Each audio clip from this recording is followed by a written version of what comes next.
वक्त हाजिर में जो एक बहुत बड़ी मुश्किल वालिदैन के लिए है वो ये है कि औलाद की तरबियत वो कैसे करें, क्योंकि माजी में बच्चों के सीखने के ज़राए बड़े महदूद होते थे। घर के माहौल से सीख लिया, गली मोहल्ले से सीख लिया, या कोई रिश्तेदार होते थे उनसे बच्चा सीखता था, या इदारे से। लेकिन अब चूंकि बच्चों की अप्रोच जो है वो मीडिया तक हो चुकी है और सोशल मीडिया भी उनकी लर्निंग का एक बहुत बड़ा सोर्स है, इन हालात में वालिदैन के लिए चैलेंजेस बढ़ चुके हैं। फिर सोशल मीडिया में कोई लिमिटेशंस नहीं है, इस्लामिक और नॉन इस्लामिक टीचिंग्स और इन्वायरमेंट, इसका कोई क्राइटेरिया नहीं है कि कैसे बच्चों को बाउंड किया जाए।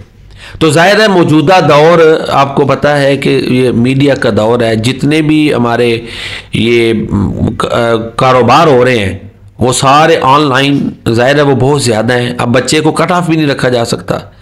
तो इन हालात में एक चीज़ ये है कि वालिदैन बच्चों को बहुत ज़्यादा इंस्ट्रक्शंस देकर, नसीहतें करते हुए, गुस्से का हर वक्त उन पर इजहार करते हुए उनको दूर ना करें। उस हवाले से यह है कि वालिदैन बच्चों को अपने साथ अटैच रखें। पिछले दौर में एक और चीज़ जो थी वो इस दौर में नहीं है, वो ये है कि वालिदैन असातिज़ा पर बड़ा एतमाद करते थे और उनसे रिक्वेस्ट नहीं करते थे, जी बच्चा फलां चीज़ नहीं मेरी मानता, फलां कहना नहीं मानता, आप इसको समझाएं। मौजूदा दौर वैसा नहीं है, मोटिवेशन का दौर है। और फिर हमारे यहाँ जो है आपको पता है कई पाबंदियाँ बढ़ चुकी हैं। तो इन हालात में वालिदैन की जिम्मेदारी बहुत ज़्यादा बढ़ चुकी है। असातिज़ा भी उस हवाले से उस तरह फ़ाल किरदार अदा करने से कासिर हैं, क्योंकि बहुत से जो है ना माहौलियाती अनासिर ऐसे हैं कि असातिज़ा भी साइड लाइन हो रहे हैं।